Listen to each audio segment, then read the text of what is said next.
नमस्ते बच्चों, welcome back to Rama teachers you. आज हम लोग केमिस्ट्री का चैप्टर 1 सॉल्यूशंस क्लास 12 करने वाले हैं। ठीक है।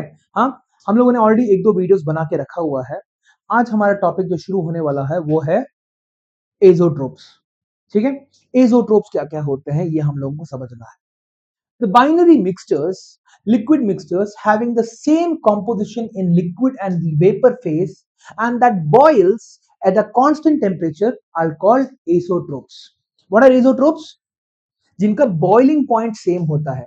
Binary solution, binary mixtures, liquid mixtures having the same composition in liquid and vapor phase. That means दोनों का बीच में बिल्कुल मतलब तुम सेपरेट नहीं कर सकते। ठीक है। हाँ, लिक्विड फेस और वेपर फेस, लिक्विड में जितना कॉन्सेंट्रेशन है उतना ही वो लोग क्या कर रहे हैं, वेपर फेस में भी कॉन्सेंट्रेशन बना के बैठे हुए हैं, बिल्कुल सेम सटीक एग्जैक्ट। ठीक है। So and vapour phase and that boil at a constant temperature. That means तुम क्या नहीं कर सकते। हाँ, वो क्या बोलते हैं उसे, जहां से हम लोग फ्रैक्शनल डिस्टिलेशन, फ्रैक्शनल डिस्टिलेशन के थ्रू भी तुम क्या नहीं कर सकते, तुम सेपरेट नहीं कर सकते। फ्रैक्शनल डिस्टिलेशन होता क्या है वैसे? जब दो वोलेटाइल सब्सटेंसेस मिक्स हो जाए तो क्या करना पड़ता है उसके लिए? What is the necessary thing that is required?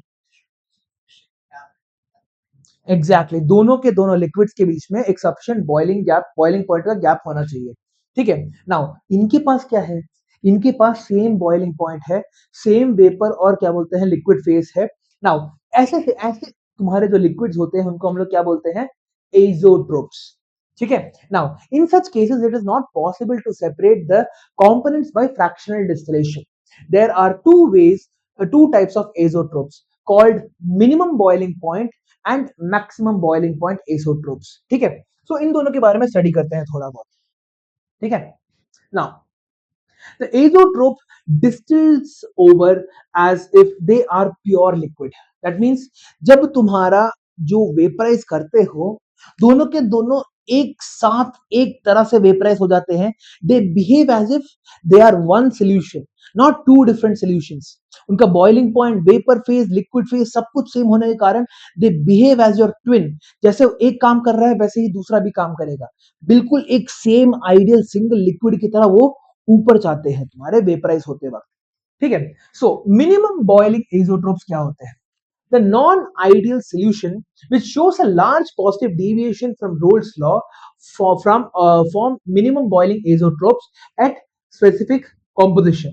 For these types of solutions, there is one intermediate composition for which the total vapor pressure of such a solution will be at its highest and boiling point will be at its lowest. तो इस पूरे के पूरे paragraph से क्या समझ में आया मेरे को बताओ। हाँ, will show large positive deviation का मतलब क्या है? Roles law, large positive deviation. तुम लोगों ने बोला, तुम लोगों को ये याद है पॉजिटिव डिविएशन का मतलब क्या होता है?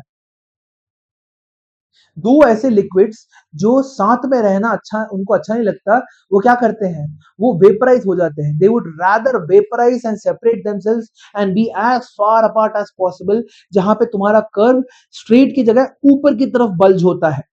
ऊपर की तरफ बल्ज होने के कारण क्या होता है, तुम्हारा एक पॉजिटिव डिविएशन देखने को मिलता है। पॉजिटिव डिविएशन का ग्राफ कैसा दिखता है तुम लोगों का? यहां पे देखो,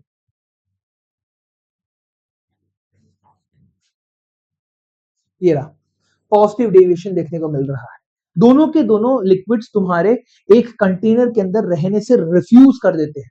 दे refuse to stay inside the same container. एक और दोनों के दोनों they would rather separate themself into the vapours and stay as far away as possible. ठीक है, समझ में आ गया?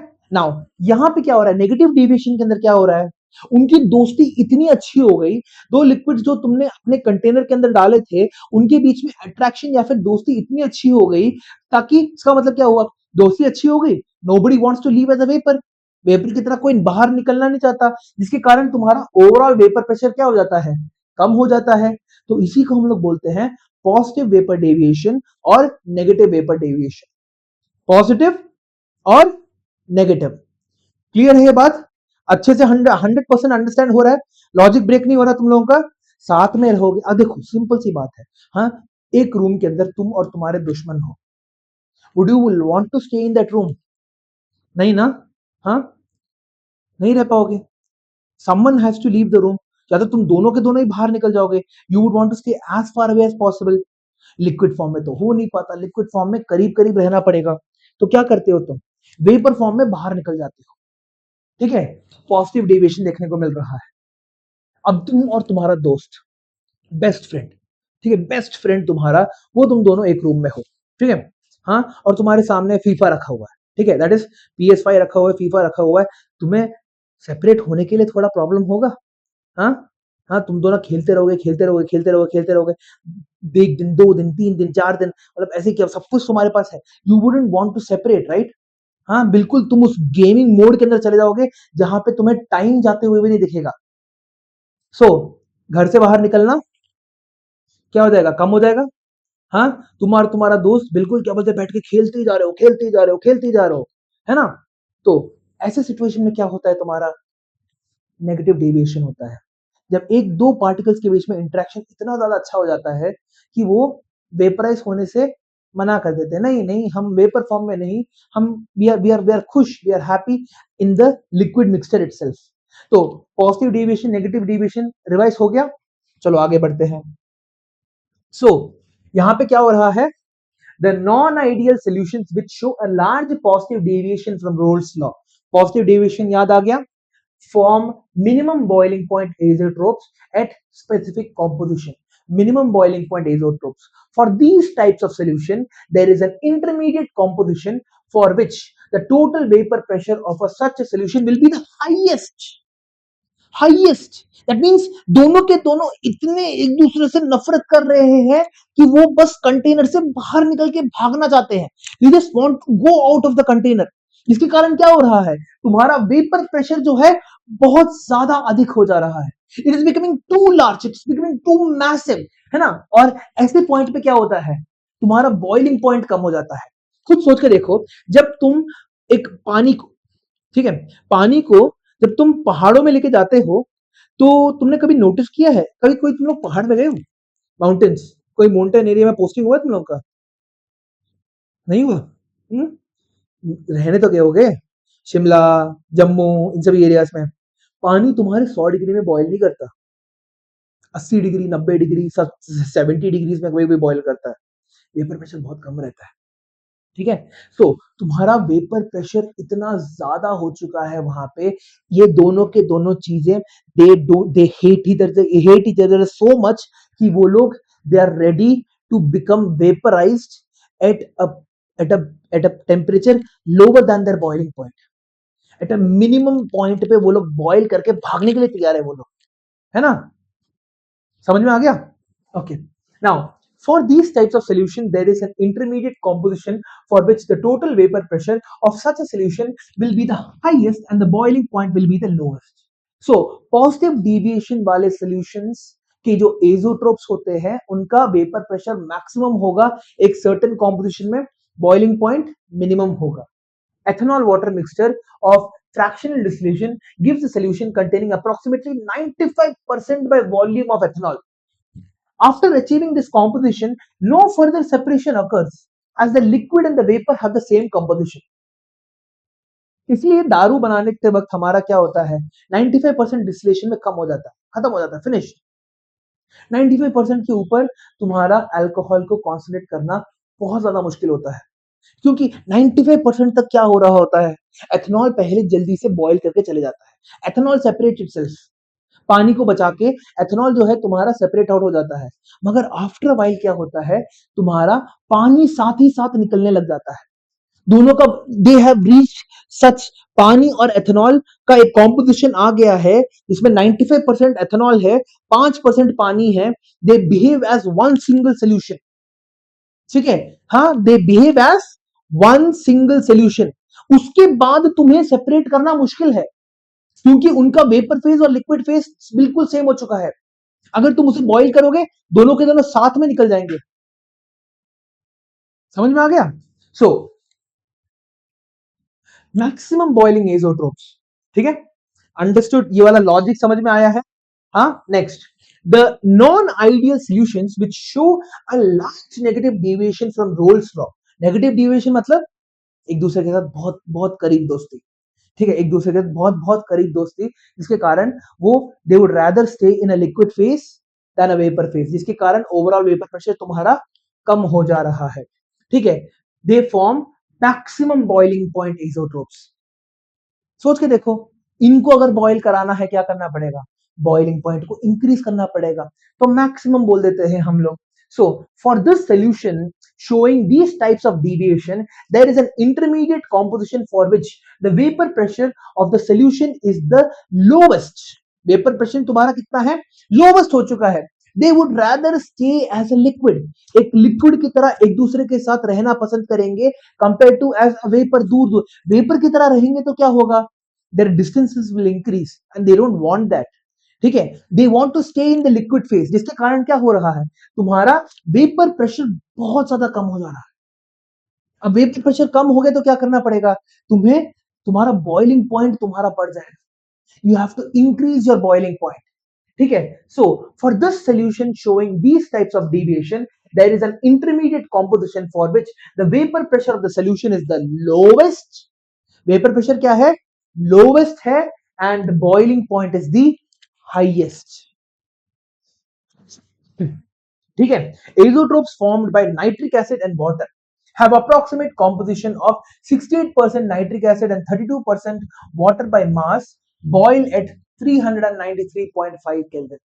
बॉइलिंग पॉइंट तुम्हारा पानी का कितना होता है, हाँ 373, 20 डिग्री और बढ़ गया, 273 केल्विन तुम्हारा 0 डिग्री सेल्सियस होता है, 373 डिग्री केल्विन तुम्हारा क्या बोलता है 100 डिग्री होता है, 20 डिग्री से ज्यादा बढ़ गया boiling point, can you imagine. हाँ 68 और 32 परसेंटेजेस को याद करके रखो, 68 और 32, ऊपर वाले में कितना था तुम्हारा, यहाँ पे 95 एंड 5, ठीक है। 95 याद करके रखना है तो एवरग्रीन एक एक क्या बोलते हैं ये आता है, द प्योरेस्ट फॉर्म ऑफ क्या बोलते हैं अल्कोहल, ठीक है, जिसके अंदर 95 प्रूफ होता है, 95% बाय वॉल्यूम तुम्हारा क्या होता है, इट इज अल्कोहल। हाँ डॉक्टर्स लोग हमेशा बोलते हैं उसको मत पिया करो डायरेक्टली, अगर उसको डायरेक्टली पियोगे ना सबसे पहले तो गला जल जाएगा, पेट्रोल है लिटरली, वो पेट्रोल है, ठीक है। हाँ उतना ज्यादा क्या बोलते हैं टॉक्सिक होता है। अगला, differences between ideal and non-ideal solutions, ठीक है। now ideal solutions obey Rolle's law। Rolle's law क्या कहता है,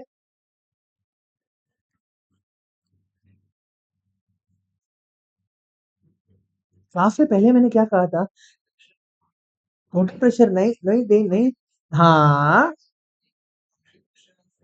उसका वेपर प्रेशर into वो तो अलग है रे, उसके प्रेशर का इन नहीं नहीं, of the liquid no no no no no no no no, psi हाँ डेफिनेशन ढंग से बोलो, बब बब बब बब बोलने से फायदा नहीं है, मेरे को प्रॉपर डेफिनेशन चाहिए। काश तुम लोग की आवाज भी रिकॉर्ड हो रही होती। The components obey Rolle's law at all temperatures and concentration. The partial pressure of a gas above a liquid with two different तुम्हारे क्या बोलते हैं अलग अलग ये है is directly proportional to the mole fraction of the gas inside, mole fraction of the liquid inside, ठीक है। रोल्स लॉ लिक्विड्स के लिए होता है, वोल्टाइल लिक्विड्स के लिए होता है, हेनरीज लॉ गैसेस के लिए होता है। The partial pressure of a gas above a solution is directly proportional to the mole fraction of the gas dissolved inside the solution, that is Henry's law। तुम्हारा for the partial pressure of a gas above the liquid solution is directly proportional to the mole fraction of the volatile liquid inside the solution, that is Rolle's law, ठीक है। ये दोनों के दोनों क्या करते हैं, रोल्स लॉ को बिहेव करते हैं।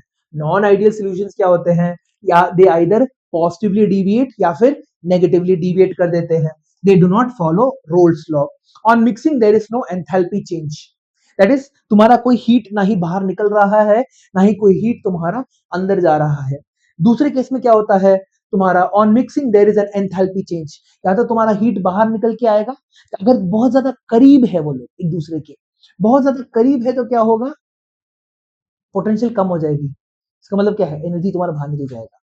बहुत एनिमी से है तुम्हारे तो क्या करना पड़ेगा, उनको हीट देना पड़ेगा ताकि वो एक दूसरे के करीब आ जाए, ठीक है, इंसेंटिव देना पड़ेगा। So next, on mixing there is also no change in volume, है ना। आइडियल सॉल्यूशंस में अगर तुमने 2 ml A 2 ml B डाल दिया तो तुम्हें 4 ml A भी मिल गया। नॉन आइडियल सॉल्यूशंस में अगर नेगेटिव डेविएशन है तो क्या होगा, दो मॉलिक्यूल्स एक दूसरे के करीब आ जाए, इसके कारण क्या होगा, तुम्हारा ओवरऑल वॉल्यूम बढ़ेगा कि घटेगा, और करीब आ गए घटेगा, है ना। हाँ, और अगर क्या बोलते हैं नेगेटिव पॉजिटिव डेविएशन में क्या हो रहा होगा, वो दो एक दूसरे के दूर जाएंगे, जिसके कारण क्या होगा, वॉल्यूम तुम्हारा एक्चुअली बढ़ेगा। कम कैसे होगा रे, दूर जा रहे हैं तो बढ़ेगा ना, पास आएंगे तो ही तो कम होगा। नेगेटिव डेविएशन में वॉल्यूम कम होगा, पॉजिटिव डेविएशन में तुम्हारा वॉल्यूम जो है बढ़ जाएगा। Now interaction between components are similar to the pure substances. जो इंटरेक्शन तुम्हारा आइडियल सॉल्यूशन में ए और बी कर रहा है, वही ए के साथ कर रहा है, वही बी के साथ कर रहा है। नॉन आइडियल सॉल्यूशन पे क्या होता है, पॉजिटिव डेविएशन के अंदर क्या होता है, जो इंटरेक्शन ए के साथ कर रहा है और जो इंटरेक्शन ए बी के साथ कर रहा है, वो इंटरेक्शन ए बी के साथ नहीं हो पा रहा है, ठीक है। हाँ, इसलिए क्या हो रहा है, दोनों के बीच में एनिमिटी है, फाइट हो रहा है, दोनों के दोनों क्या करना चाहते हैं, they just want to leave the container, ठीक है। The interactions is not that high, whereas negative deviation के अंदर क्या होता है, ए के बीच में जो इंटरेक्शन है और बी के बीच में जो इंटरेक्शन है, उससे भी ज्यादा इंटरेक्शन किसके बीच में है, ए और बी के बीच में है, जिसके कारण हमारा नेगेटिव डेविएशन देखने को मिलता है हम लोगों को, ठीक है। So non azeotropes are formed, no azeotropes are formed, समझ में आ गया। एजोट्रोप्स क्या होते हैं, a binary solution in which boiling point, vapour phase और लिक्विड फेज सब कुछ सेम हो जाता है। पॉजिटिव तो तुम्हारा क्या था वो, पॉजिटिव और नेगेटिव एजोट्रोप्स, हाँ पॉजिटिव नेगेटिव बोलते हैं ना। हाँ, मिनिमम बॉइलिंग एजोट्रोप्स और मैक्सिमम बॉइलिंग एजोट्रोप्स कब होता है, मिनिमम बॉइलिंग एजोट्रोप्स होगा, पॉजिटिव डिविएशन हो रहा होगा। अब तुम लोग उसको, तुम्हें ये कॉन्सेप्ट की तरह नहीं सोच, ऐसे ही सोच सकते हो, पॉजिटिव रहना ही नहीं चाहते हम लोग। हाँ, हमें क्या बोलते हैं, बॉइलिंग पॉइंट तुम कम कर दो, एक काम करते हैं रूम टेम्परेचर में हम लोग बाहर निकल जाते हैं, है ना। हाँ, तुम एक काम करो, तुम रखो क्या बोलते हैं टेम्परेचर को, हम खुद बाहर निकल के जा रहे हैं। तो मिनिमम बॉइलिंग एजोट्रोप्स आर कौन से, पॉजिटिव डेविएशन के लिए, मैक्सिमम बॉइलिंग एजोट्रोप्स नेगेटिव डेविएशन के लिए। अब कभी भूलोगे नहीं तुम इस चीज को, ठीक है। अगला, सो ये सभी के सभी क्वेश्चंस है, प्लीज इसको देख लेना, ठीक है। हाँ, ये क्वेश्चंस तुम्हें मेरे को अगले क्लास में दिखाना पड़ेगा, कल की क्लास में, ठीक है। हाँ, यहाँ पे तनिष्क ऑलरेडी मुंह लटका के बैठा हुआ है। ये क्या हो गया, थोड़ा एडजस्ट कर लेते हैं, मैं तो पढ़ लूंगा इसे।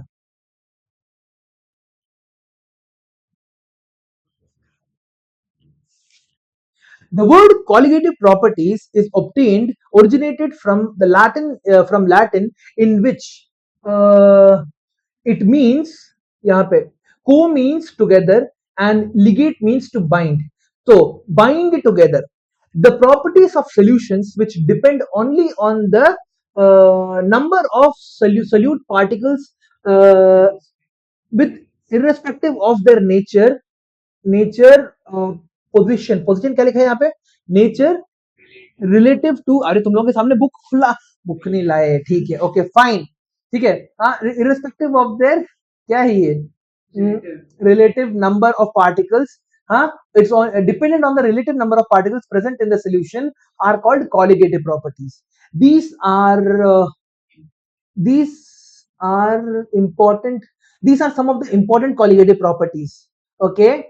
so ये है तुम्हारा relative lowering of vapour pressure, फिर उसके बाद तुम्हारा elevation in boiling point, depression in freezing point and तुम्हारा ऑस्मोटिक प्रेशर ऑफ लिक्विड्स, ठीक है।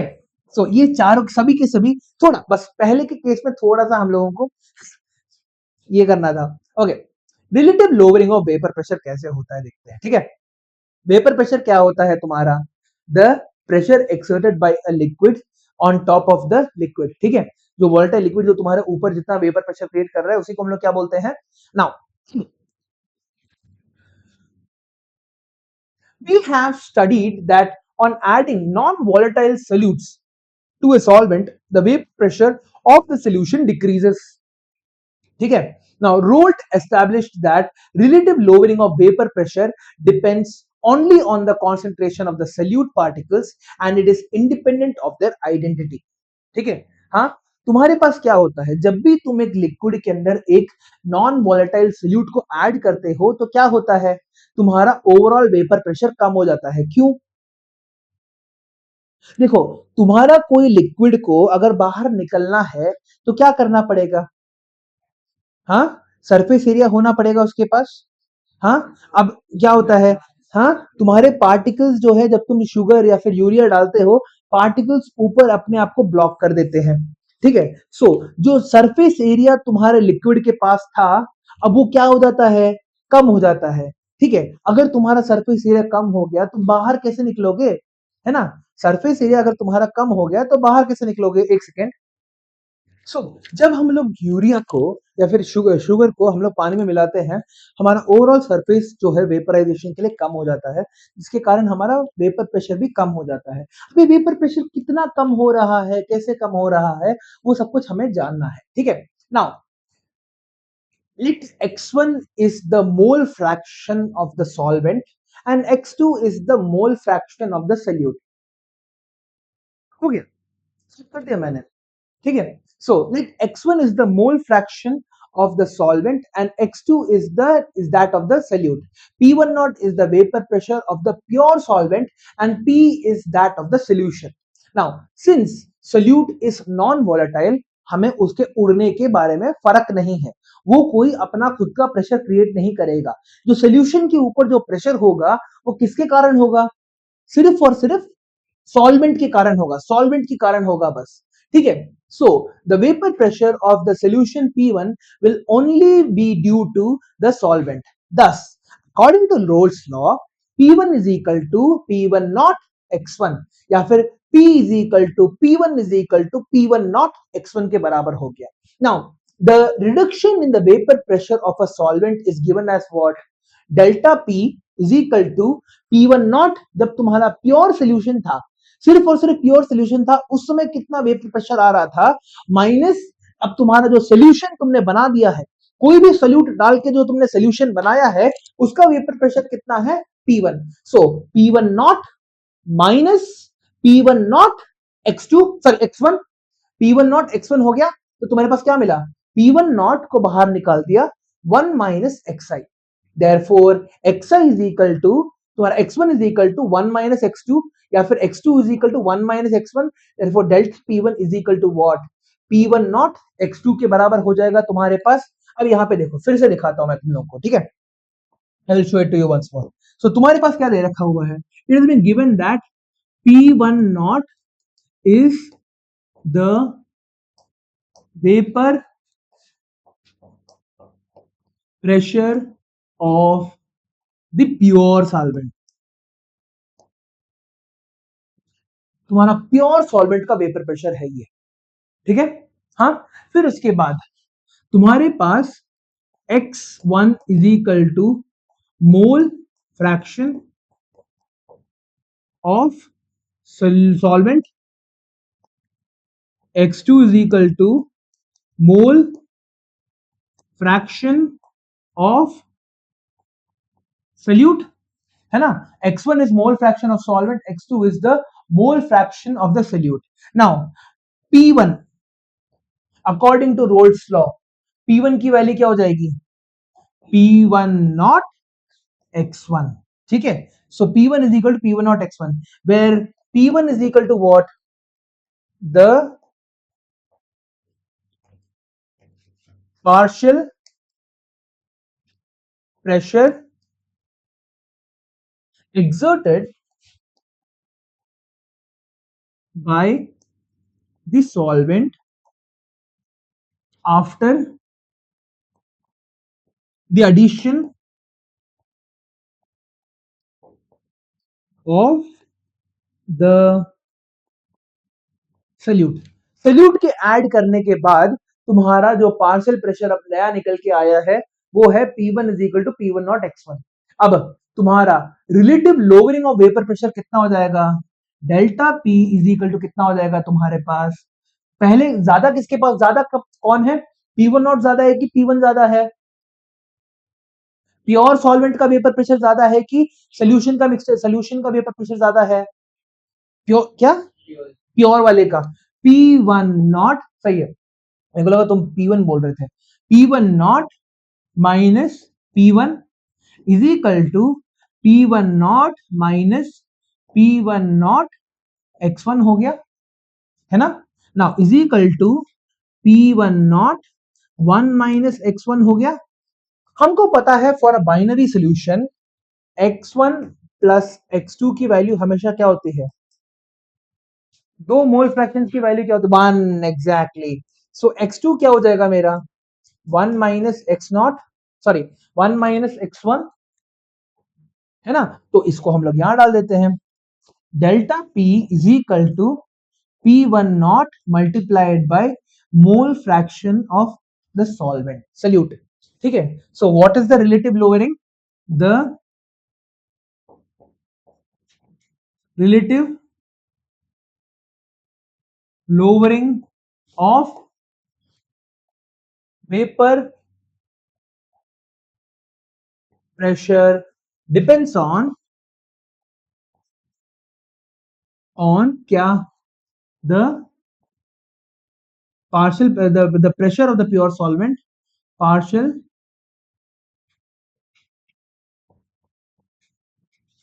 of the pure solvent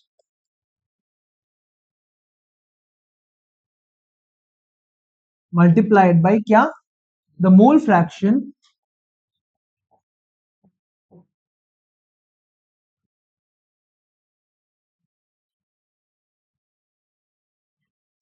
ठीक है, partial pressure of the solvent multiplied by the mole fraction of the solute। ये पूरा क्लियर है तुम लोगों का? हाँ, यहां तक कोई डाउट है क्या? बताओ, is there any doubt in what I have written in this board अभी तक?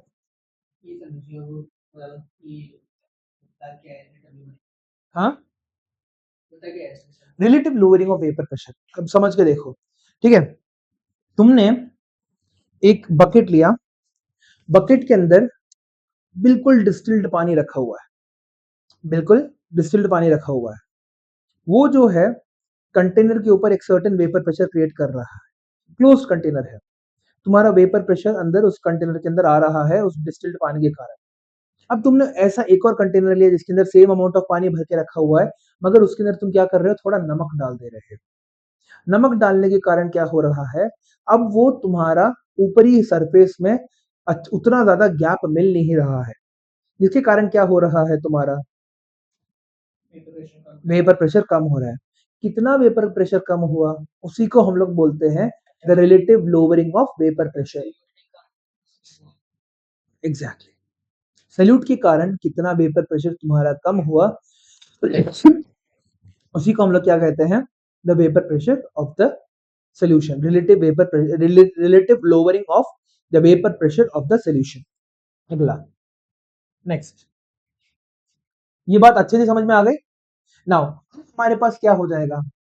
हाँ, डेल्टा पी, इस वाले जगह में हमेशा प्रॉब्लम होता है। Delta P is equal to, यहाँ पे क्या हो जाएगा मेरे पास? P1 नॉट X2 के बराबर है। डेल्टा पी को मैं कैसे लिख सकता हूँ? P1 not minus P1 is equal to P1 naught X2 करके लिख सकता हूँ, या फिर X2 is equal to P1 not minus P1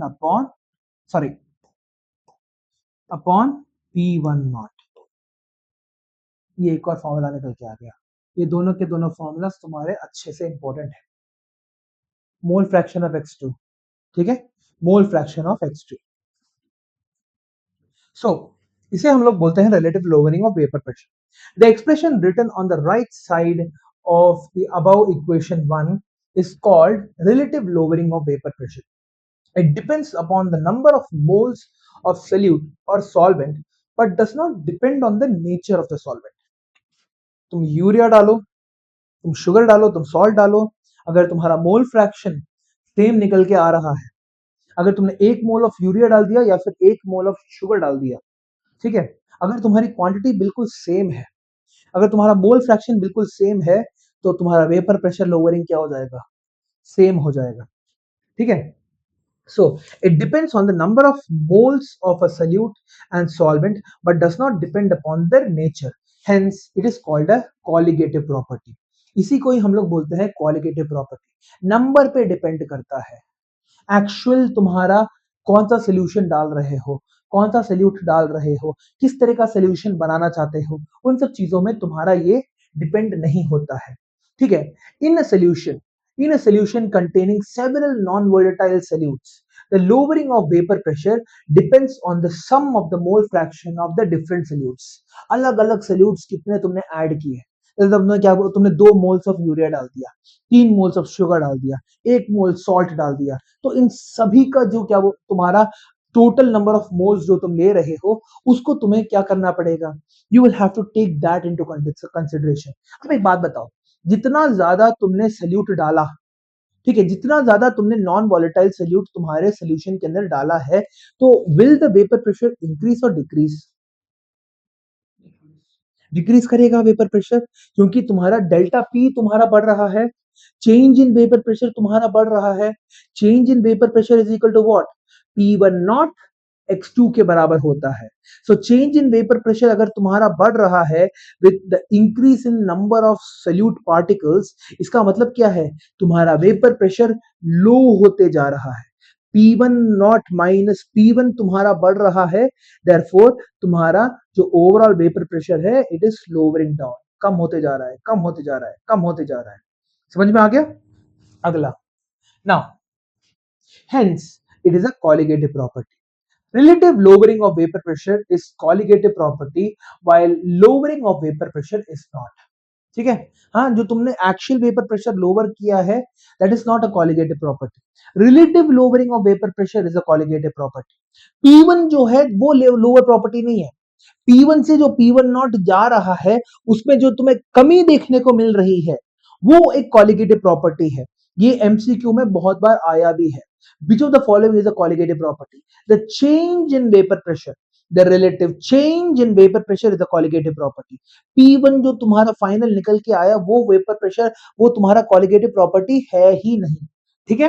अगला, now determination of molar mass of a solute, ठीक है। तुम्हें क्या करना है, तुम्हें बताया गया है कि तुम्हारा वेपर प्रेशर एक सर्टेन अमाउंट से कम हुआ है, your vapour pressure has decreased by a certain amount. अब तुम्हें क्या करना है, you have to figure out तुम्हारा वो जो कंपोनेंट है उसका मोलर मास कितने के बराबर होगा, ठीक है। तुम्हारा ये जो मोलर मास का जो concept, what is molar mass, mass of 1 mole of a component is called its molar mass. Carbon का मोलर मास कितना होता है, 12 क्या, 12 ग्राम्स तुम्हारा होता है ना। सोडियम क्लोराइड का कितना होता है, 35.5 प्लस 23, है ना, उसके बराबर होता है तुम्हारा in grams. So to express the relative lowering of vapour pressure in terms of molar mass, let W1 and W2 be the masses and M1 M2 be their molar masses. दो तुम्हारे पास कंपोनेंट्स है A और B, 1 और 2, उनका जो तुमने wait ले रखा है वो है तुम्हारा W1 और W2, उनका मोलर मासेस है तुम्हारा M1 M2, ठीक है। Molar mass of the solute and solvent and the solute, M1 तुम्हारा मोलर मास ऑफ सॉल्वेंट है, M2 तुम्हारा मोलर मास ऑफ सल्यूट है। सो वी नो दैट हमारा मोल फ्रैक्शन ऑफ द सल्यूट किसके बराबर होगा, number of moles of solute upon number of moles of solute plus number of moles of solvent, है ना। Mole fraction यही तो होता है, n of a upon n of a plus n of b is the mole fraction of a। mole fraction of solute is equal to number of moles of solute N2 upon the total number of moles, that is N1, that is number of moles of तुम्हारा solvent plus number of moles of solute। now आप N2 को कैसे लिख सकते हैं, what is the formula for number of moles, given mass upon molar mass, number of moles is equal to what, given mass upon molar mass होता है, ठीक है। सो गिवन मास तुम्हारा N2 में कितना हो जाएगा, W2 अपॉन M2। चलो इसको सॉल्व करके ही देखते हैं, तभी तुम लोग को समझ में आएगा।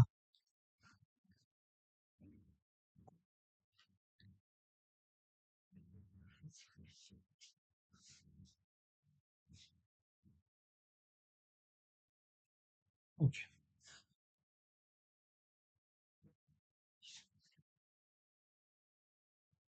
ठीक है।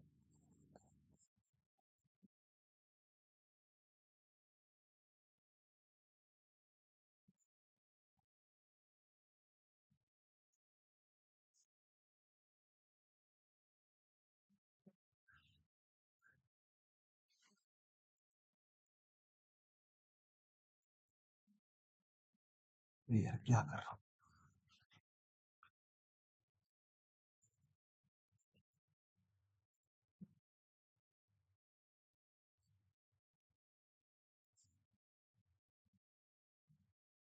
Given mass W1 W2, number of moles N1 N2। इसमें कोई डाउट है? सो हमें पता है mole fraction of 2 is equal to how much, N2 upon N1 plus N2 के बराबर होता है। N1 किसके बराबर है? Given mass upon molar mass. Given mass कितना है? W1 upon M1। N2 किसके बराबर है? W2 upon M2। इसको इसके अंदर डाल दो तो क्या मिलेगा? W2 upon M2 upon W1 upon M1 plus W2 upon M2। Mole fraction निकल के आ गया तुम्हारे पास।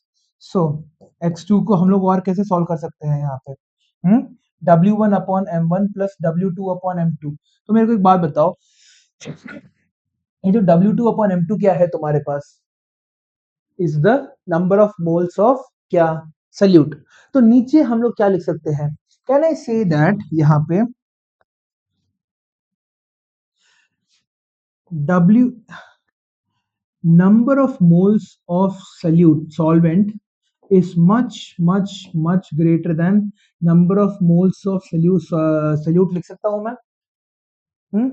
सल्यूट तो बहुत कम डाल रहे हैं ना, सॉल्वेंट के कंपैरिजन में तो बहुत कम डाल रहे हैं सल्यूट को हम लोग। ठीक है, अगर ऐसा हो रहा है तो मैं क्या लिख सकता हूँ? W1 upon M1 will be much greater than W2 upon M2 लिख सकता हूँ। इसके कारण मैं क्या लिख सकता हूँ? W1 upon M1 minus W2 upon M2 is रफली equal to W1 upon M1, है ना, क्योंकि एक छोटी क्वांटिटी है। नाउ यहाँ पे हमारा वापस यहाँ पे W2 upon M2 upon W1 upon M1 लिख लिया मैंने।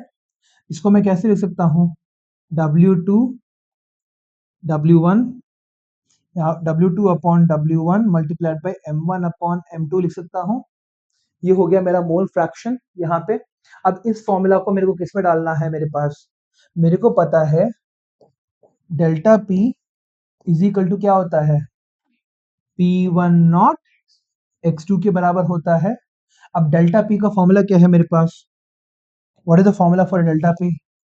डेल्टा P किसके बराबर है मेरा? डेल्टा P किसके बराबर है मेरा? P1 नॉट माइनस P1 के बराबर है। तो मैं यहाँ पे क्या कर रहा हूँ? I am bringing it back.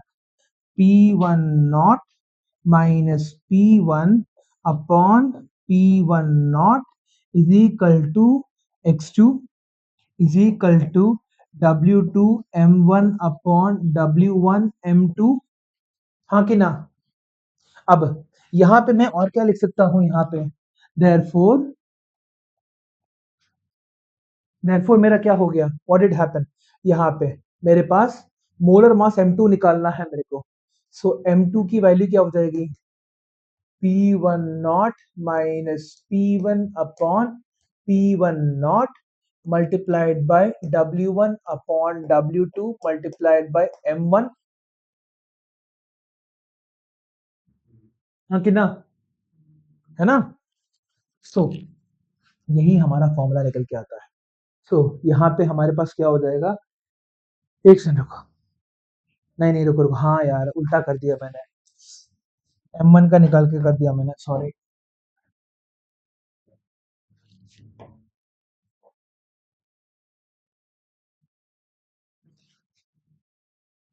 M2 is equal to W2 upon W1 multiplied by M1 upon तुम्हारा यहाँ पे P1 not minus P1 upon ऊपर लिख दो, मैं P1 नॉट लिख दो, सो M2 की वैल्यू ये आ जाएगी, उल्टा लिख दिया था मैंने, ठीक है। So W2 M1 upon W1 P1 not minus P1 upon P1 not आ गया मेरे पास, ठीक है। सो ये मेरा पहला कॉलिगेटिव प्रॉपर्टी का फॉर्मूला हो जाएगा। इसको हम लोग बोलते हैं relative lowering of vapour pressure. Relative lowering of vapour pressure से तुम क्या कर रहे हो, मोलर मास निकालने की कोशिश कर रहे हो। Relative lowering of vapour pressure से क्या कर रहे हो, मोलर मास को निकालने की कोशिश कर रहे हो। ऑफ किसका, M2 क्या रिप्रेजेंट कर रहा है, मोलर मास ऑफ सल्यूट, ठीक है। सो एक क्वेश्चन करते हैं हम हमारे पास। सो ये हो गया हमारा डेरिवेशन इसका, ठीक है। हाँ, ये फॉर्मूला तुम याद करके रखने के लिए ऐसे स्टेप वाइज याद कर सकते हो, ठीक है।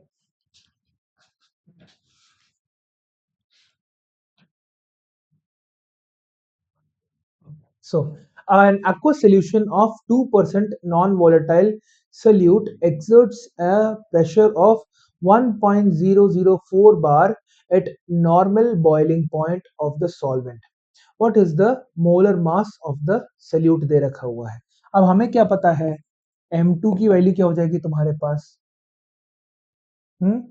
ये फॉर्मूला याद करना आसान है कि ये फॉर्मूला याद करना आसान है। यहाँ पे हमेशा एक एक तुम्हारे पास चॉइस है, ठीक है।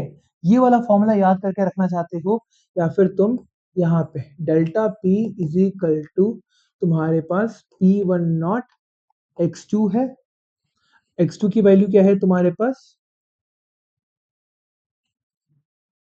m W2 upon M2 upon W1 upon M1, या फिर W2 upon M2 multiplied by M1 upon W1। ये ज्यादा आसान नहीं है। Delta P is equal to P1 naught तुम्हारा यहाँ पे W2 M1 upon M2 W1। तो इसको याद करके रखो, ज्यादा आसान रहेगा। An aqueous solution of 0.2% non volatile solute. 0.2% non volatile solute का मतलब क्या है, इसका मोल फ्रैक्शन कितना हो जाएगा। 0.2 दे रखा हुआ है, तो इसका मोल फ्रैक्शन कितना, सॉरी 0.2 बोल रहा हूँ, 2%। यहाँ पे देखो क्या पूछा है इन्होंने, an aqueous solution of 2% non volatile solute exerts a pressure of 1.004 बार। ये तुम्हारे पास P1 नॉट दे रखा हुआ है कि P1 दे रखा हुआ है। Have they given you P1 not or P1? P1. P1 दे रखा हुआ है। An aqueous solution of 2% non-volatile solute exerts a pressure of 1.004 bar at normal boiling point of the solvent. Normal boiling point में इतना हो रहा है। What is the molar mass of the solute? Addition of a non-volatile solute in a solution results in a lowering of vapor pressure. For dilute solutions, molar mass of solute can be determined by using the formula। तुम्हारे पास यही formula का इस्तेमाल करना है। यहाँ पे एक चीज जो गलत किया इन्होंने, पता है क्या है, यहाँ पे कहा एक्वस से लिखा हुआ है इन्होंने, मैं एक्वस ढूंढ रहा था। एक्वस सोल्यूशन का तुम्हारा 1 बार प्रेशर होता है, ठीक है, बॉइलिंग पॉइंट पे। तुम्हारे पास क्या हो रहा है, P1 नॉट की वैल्यू क्या हो जाती है तुम्हारे पास 1.013 बार, अप्रोक्सीमेटली 1.013 बार के बराबर होता है। The vapour pressure of a solution P is equal to कितना दे रखा हुआ है 1.004। अब तुम्हारा कितना लोअरिंग हुआ, P1 नॉट तुम्हें दे रखा हुआ है 1.013, P1 नॉट तुम्हें कितना दे रखा हुआ है 1.004। सो रिलेटिव लोअरिंग कितना हो रहा है तुम्हारे पास, P1 नॉट माइनस P1 0.009 तुम्हारे पास हो गया, ओके।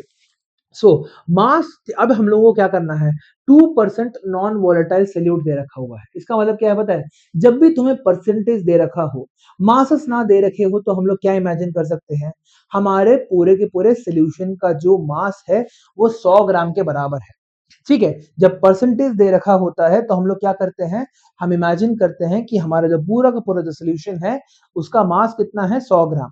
2% नॉन वोलेटाइल सोल्यूट का मतलब क्या हो जाएगा, फिर सोल्यूट का मास कितना हो जाएगा 2, सॉल्वेंट का मास कितना हो जाएगा 98 ग्राम्स। सो तुम्हें क्या क्या मिल गया है, देखो हमारे फॉर्मूला के लिए what all have you found, तुम्हारा यहाँ पे डेल्टा पी की वैल्यू पता चल गई तुम्हें। डेल्टा पी की वैल्यू क्या बोला था तुमने अभी, 0.009 बार हो गया। तुम्हारा P1 नॉट की वैल्यू क्या हुई तुम्हारी, 1.013 पानी के लिए 1.013। M1 की वैल्यू क्या है, मास ऑफ सॉल्वेंट कितना हो गया, अगर तुमने पूरा का पूरा 100 ग्राम सोल्यूशन माना है तो मास ऑफ सॉल्वेंट कितना हो गया, 98 gram solvent, 98 grams. Mass of solute कितना हो जाएगा, अरे 2 ग्राम्स। Okay, molar mass of water कितना होता है, 18 ग्राम्स पर मोल, है ना। M2 हमें ढूंढना है। सो हमें डेल्टा पी पता है, P1 नॉट पता है, W2 पता है, W1 पता है, M1 पता है, सिर्फ और सिर्फ हमें M2 ढूंढना है।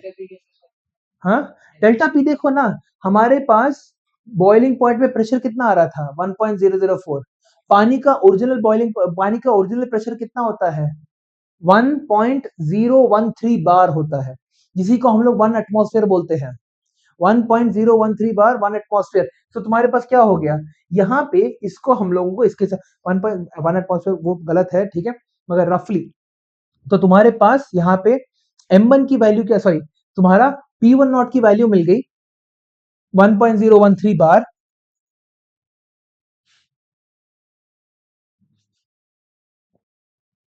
ठीक है, और डेल्टा पी की वैल्यू पता चल गई, दैट इज 1.013 माइनस 1.004, 0.009। M1 की वैल्यू 98 ग्राम्स, सॉरी M1 बोल रहा हूं, M1 नहीं है ये, W1 है। W1 की वैल्यू 98 ग्राम्स, W2 की वैल्यू तुम्हारी 2 ग्राम्स है, W2 की वैल्यू तुम्हारी 2 ग्राम्स है, M1 का वैल्यू 18 ग्राम्स पर मोल है, और तुम्हें यहाँ पे M2 ढूंढना है। सो M2 की वैल्यू ढूंढ सकते हो इससे तुम लोग, ये सारा का सारा तुम्हें मिल चुका है। M2 इज इक्वल टू क्या हो जाएगा, P1 not W2 M1 upon delta P W1, बस वैल्यूज डालो, आंसर निकालो, खत्म। वैल्यूज डाल दिया, आंसर निकाल दिया। क्लियर है, clear, okay. Now elevation in boiling point, ठीक है, हमारा बॉइलिंग पॉइंट जो है कैसे एलिवेट करता है, जब हम लोग सॉल्ट को या फिर कोई सल्यूट को मिला देते हैं। इसका मतलब क्या है पता है, तुमने सल्यूट को मिलाया, इसके कारण अब तुम्हारा बॉइलिंग पॉइंट पानी का 100 डिग्री नहीं रहा है, 100 के ऊपर चला गया, क्योंकि सल्यूट तुमने ऐड करके रखा हुआ है। Boiling point of a liquid is that temperature at which its vapor pressure becomes equal to the atmospheric pressure। जब वेपर प्रेशर और एटमॉस्फेरिक प्रेशर सेम हो जाते हैं, उस पॉइंट को हम लोग क्या बोलते हैं, हमारा बॉइलिंग पॉइंट बोलते हैं। अब देखो पानी जो है, इसलिए तो तुम्हारा पानी पहाड़ों में जल्दी से जल्दी तुम्हारा क्या होता है वो, हाँ, it starts to boil at a lower temperature, क्यों, क्योंकि वाटर वेपर जो एटमॉस्फेरिक प्रेशर जो है पहाड़ों में कम होता है compare to that of the surface.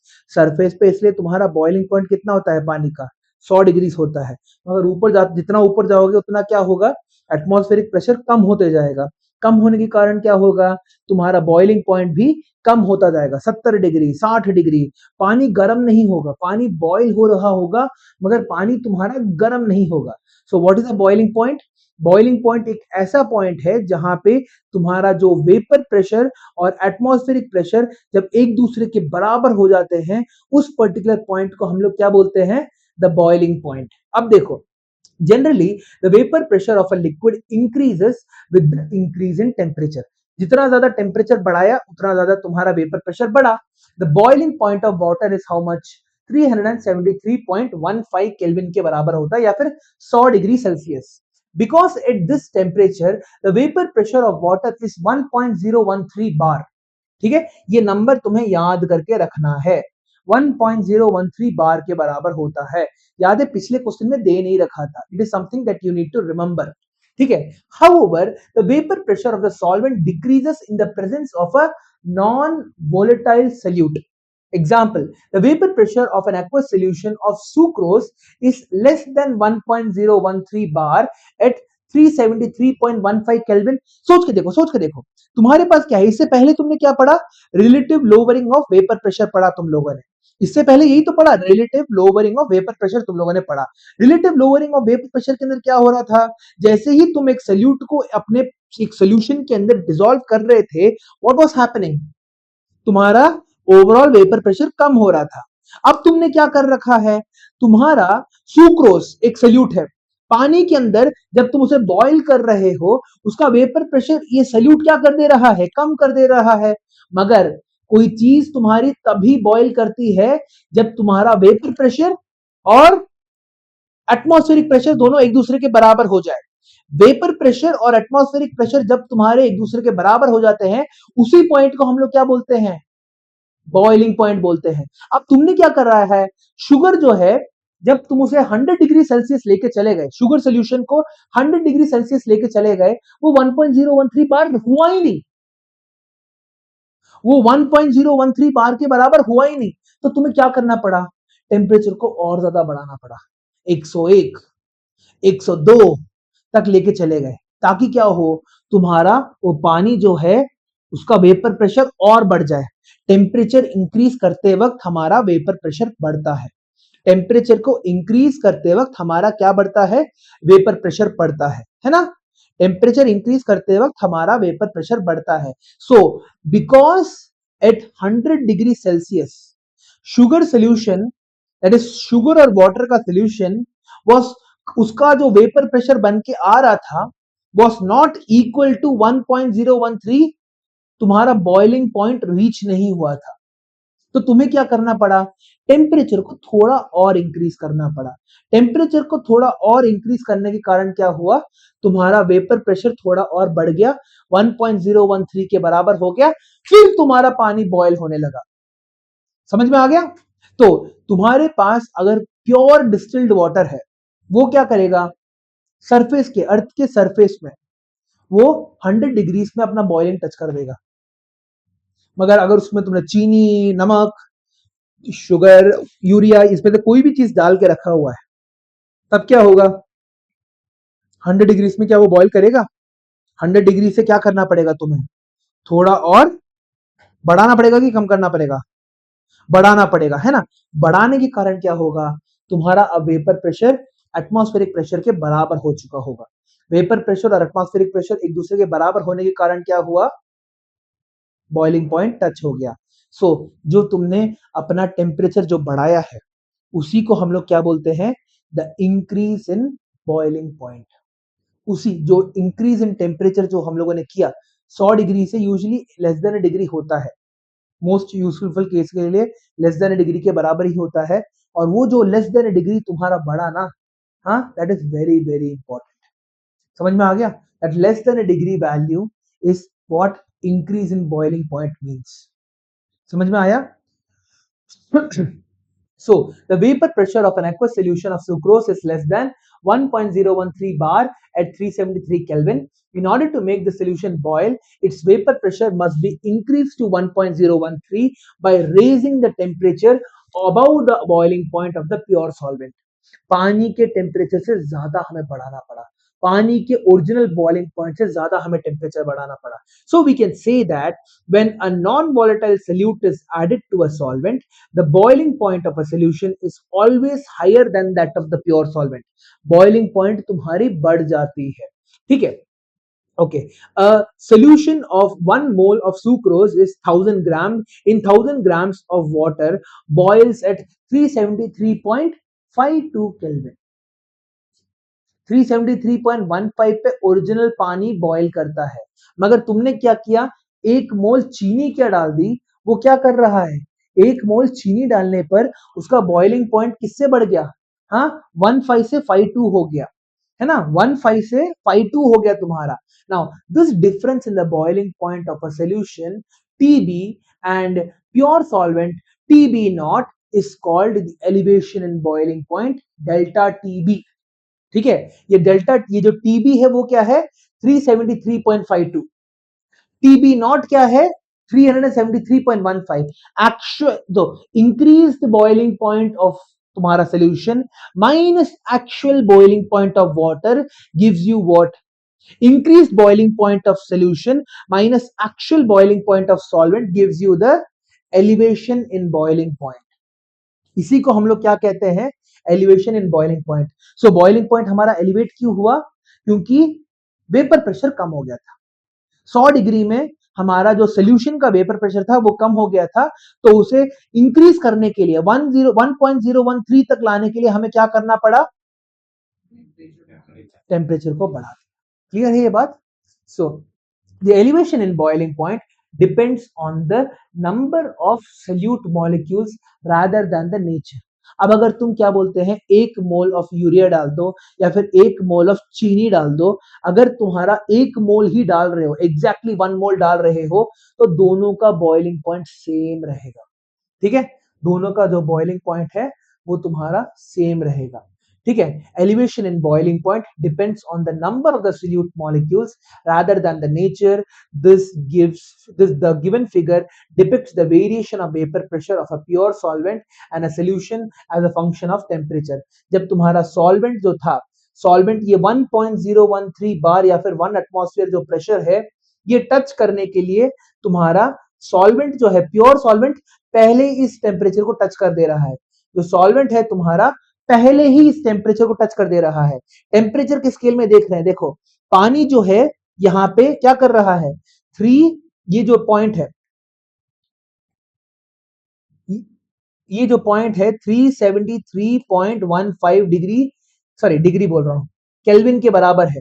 ये जो पॉइंट है वो क्या है 373.52 केल्विन के बराबर है.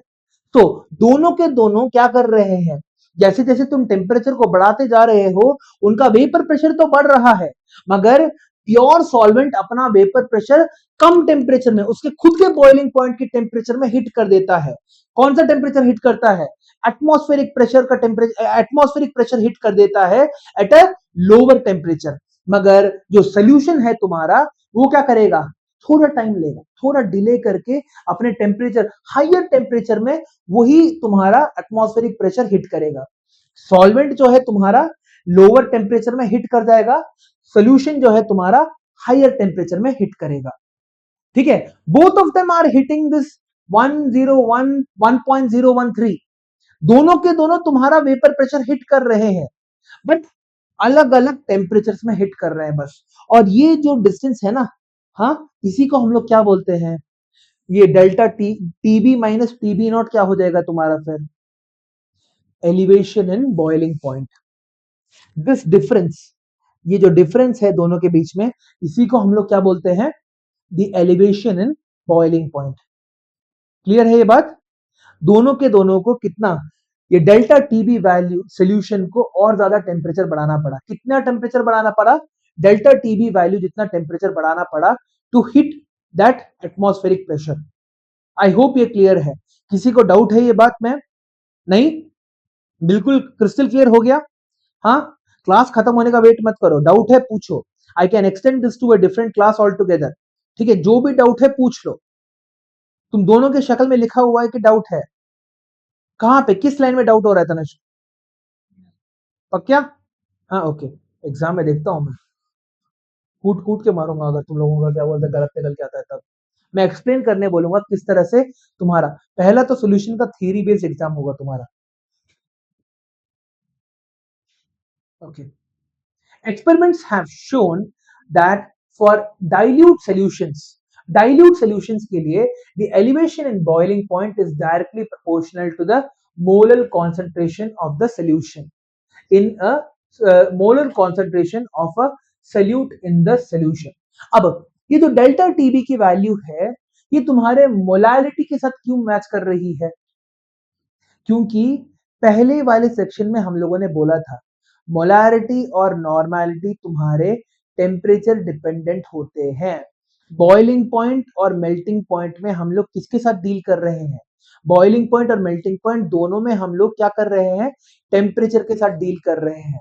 अगर मोलारिटी का इस्तेमाल करते तो क्या होता जैसे जैसे टेम्परेचर बढ़ती गई वैसे वैसे मोलारिटी भी तुम्हारा बढ़ते चले जाएगा. जैसे जैसे तुम्हारा टेम्परेचर बढ़ता गया वैसे वैसे तुम्हारी मोलारिटी भी बढ़ती जा रही है, जैसे जैसे टेम्परेचर घट रहा है वैसे वैसे मोलारिटी भी चेंज हो रही है। कौन सा चीज है जो चेंज नहीं होता है? मोलालिटी। मोलालिटी का फॉर्मूला क्या होता है तनिष्क?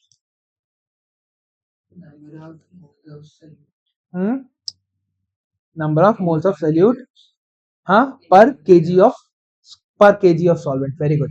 ठीक है, सो तुम्हारे पास क्या हो जाएगा? हमें पता है delta TB is directly proportional to molality, या फिर डेल्टा टीबी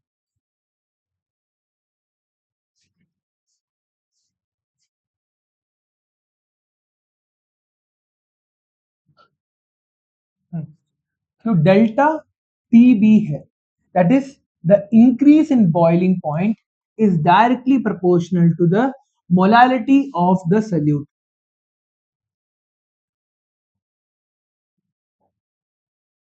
और मोलालिटी ही क्यों?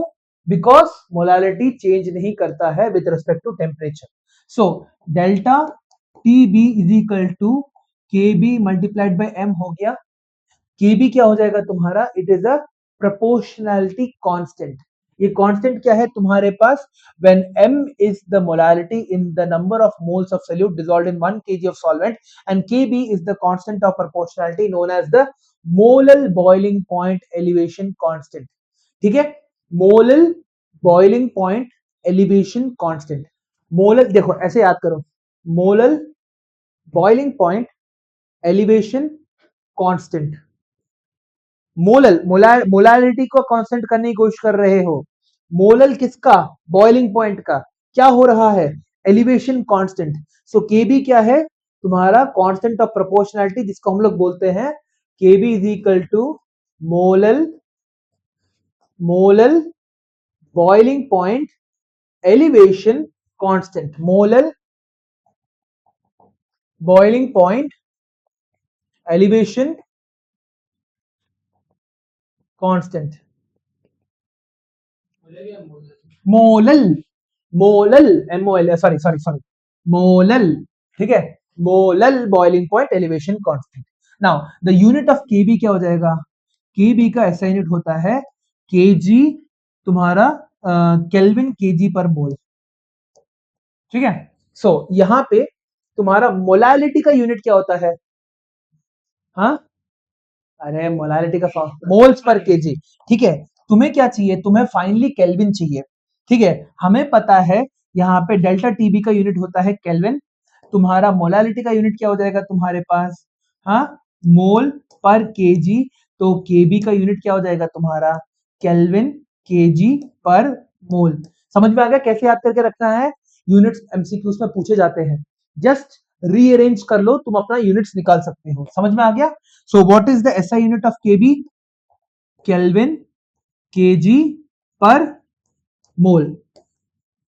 ठीक है, so यहां पे if m is equal to 1 molar, so delta tb is equal to क्या हो जाएगा? kb के बराबर हो जाएगा if तुम्हारा molality is 1। Now the molar boiling point elevation constant kb is defined as the elevation in boiling point for 1 molar solution, that is the solution containing 1 gram mole of solute। 1 gram mole क्या होता है? 1 gram mole of solute क्या होता है तुम्हारा?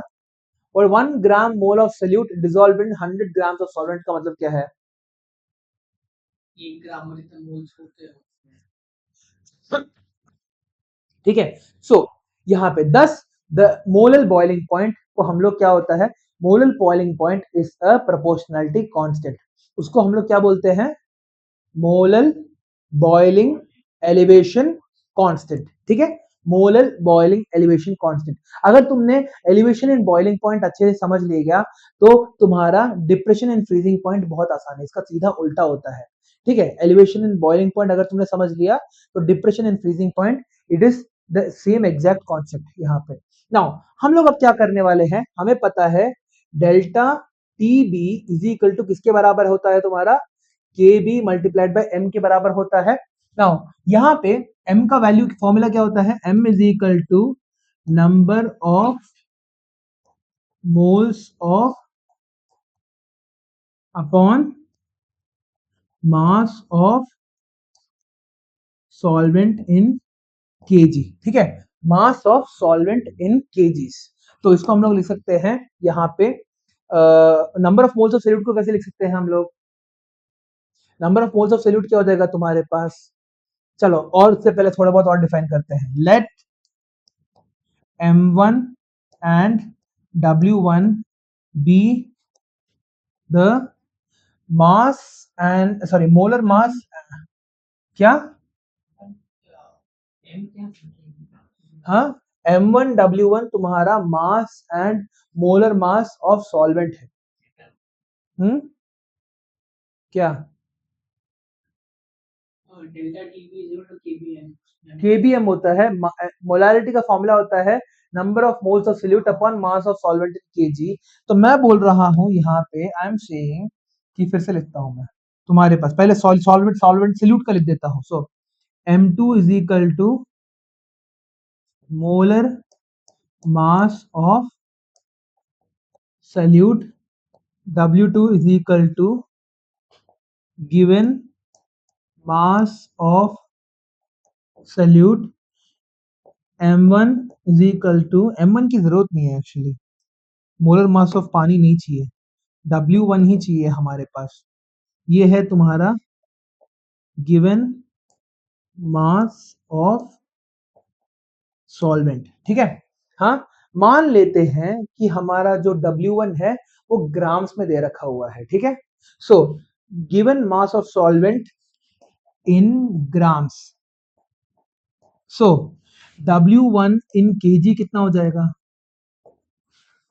2 grams is equal to how many kgs, 2 क्या, 2 upon 1000 kgs, so w1 upon 1000 kgs लिख सकते हो, अगर w1 तुम्हारा ग्राम्स में दे रखा हुआ है तो w1 upon 1000 kgs लिख सकते हो, ठीक है। नाउ अभी यहाँ पे बताओ, number of moles of solute upon mass of solvent in KG, number of moles of solute कितना हो जाएगा तुम्हारे पास, W2 अपॉन M2, ठीक है। अब इस पूरे के पूरे फॉर्मूला में जाते हैं, W2 अपॉन M2, अब तुम्हारे पास यहाँ पे डिवाइडेड बाय ये भी है, 1 अपॉन सॉरी 1 अपॉन तुम्हारा W1 अपॉन, ठीक है। सो हाँ, सॉरी सॉरी सॉरी यहाँ पे मल्टीप्लाई, सॉरी सॉरी, नहीं ढंग से ही लिख देता हूं मैं, डिवाइडेड बाय तुम्हारा W1 upon 1000 is equal to कितना हो जाएगा तुम्हारे पास, W2 upon M2 multiplied by 1000 upon W1,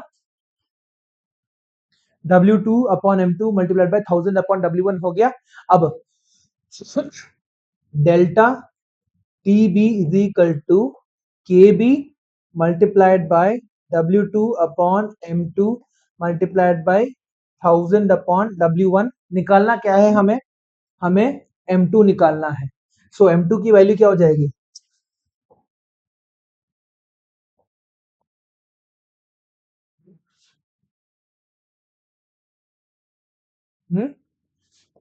M2 की वैल्यू क्या हो जाएगी तुम्हारे पास, KB multiplied by W2 multiplied by 1000 upon delta TB multiplied by W1, molar mass of W2, इस तरह से तुम्हें निकालना है, ठीक है। This is how you figure out, समझ में आ गया, देख लो अच्छे से, ठीक है, अच्छे से देख लो, इस तरह से हम लोग डिराइव करते हैं। So the change, the lowering, the relative increase in boiling point is directly proportional to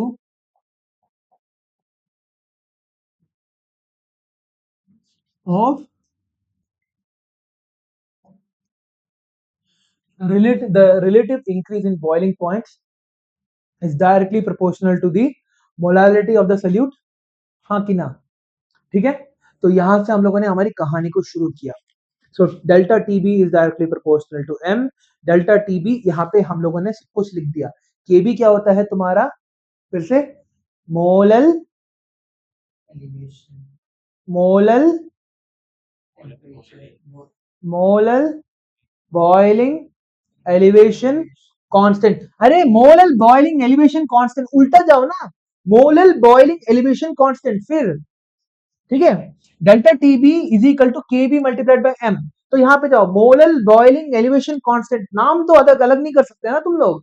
अब फिर उसके बाद यहाँ पे तुम लोगों ने ये निकाला, ये कब होता है तुम्हारे पास, व्हेन दिस दिस हैपन, जब तुम्हारे m की वैल्यू 1 के बराबर हो जाती है।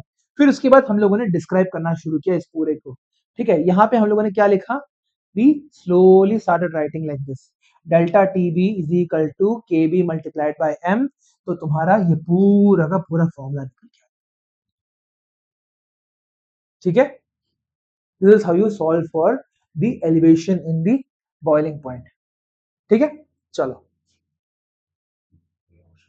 हाँ एक सेकंड रुको, चलो। Boiling point of water at 750 mm of mercury is 99.63 degrees Celsius. How much sucrose is to be added to 500 grams of water such that its boiling point it boils at 100 degrees Celsius? Kb for water is 0.52. So हमें क्या दे रखा हुआ है, हाँ हमें ये 99.63 को हमें 100 तक करना है। तो हमारा डेल्टा टीबी कितना हो जाएगा, हाँ यहाँ पे देखो तुम्हारा 750, हाँ boiling point of water at 750 mm mercury तुम्हें 99.63 दे रखा हुआ है। 750 mm मर्क्यूरी, 750 mm मर्क्यूरी तुमने मतलब नॉर्मल प्रेशर कितना होता है तुम्हारा,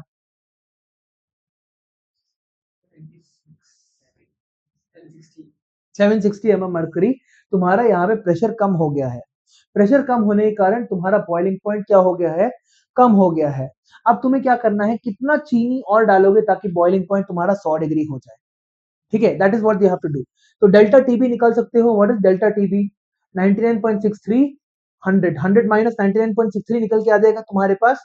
what is delta TB equal to 0.37 degree Celsius या फिर 0.37 केल्विन। डिग्री सेल्सियस चेंज हो रहा है ना बस।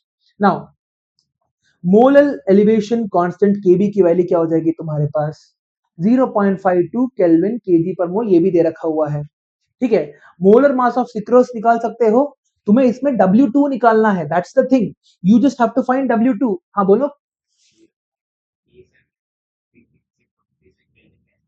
अरे 100 डिग्री होता है ना, माइनस 99.63, अरे 100 degree Celsius minus 99.63 degree Celsius. अरे 1 डिग्री 1 केल्विन के बराबर ही तो होता है, डेल्टा टी की बात कर रहे हैं। हाँ चेंज सेम है ना, 273 से 373 के बीच में कितने यूनिट्स है, 100 है, उतना ही डिग्री सेल्सियस है 0 से लेकर 100 के बीच में।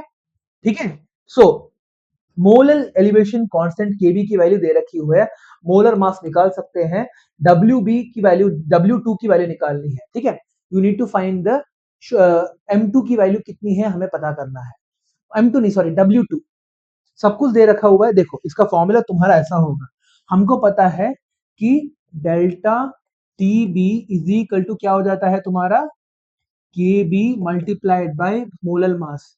ये मैं तो ऐसे ही याद करने वाला हूँ, delta T B is equal to K B multiplied by तुम्हारा W2 upon M2 multiplied by 1000 upon W1। ठीक है, मैं ऐसे ही याद करने वाला हूँ। सो M मेरे को क्या चाहिए, W2 चाहिए। सो W2 के लिए मेरे क्या करना पड़ेगा, delta T B multiplied by M2 multiplied by W1 upon 1000 multiplied by KB, खत्म, 1000 multiplied by KB, this will be my answer. यही लिखा है इन्होंने यहाँ पे, डेल्टा टीबी WA MB अपॉन KB, ग्राम्स में लिखा है, मैंने इसे केजी में कर दिया है बस। उन्होंने ग्राम्स में आंसर दिया है, मैंने केजी में आंसर दिया है। ठीक है, सो इस क्वेश्चन को ट्राई करके देखो, अभी तक जितना मैंने क्वेश्चंस कराया है, जितना टॉपिक मैंने पढ़ाया है, उन सबको रिवाइज करके लेके आओ। ठीक है, तो इस हफ्ते हमारा एक एग्जाम होगा, आइदर सैटरडे को या संडे को, बी प्रिपेयर्ड। ठीक है, करंट इलेक्ट्रिसिटी हमारा पहला एग्जाम होगा। ठीक है, समझ में आ गया। तो अगर आपको ये वीडियो अच्छा लगा हो तो प्लीज लाइक शेयर और सब्सक्राइब जरूर करिए और अगले वीडियो में मिलते हैं।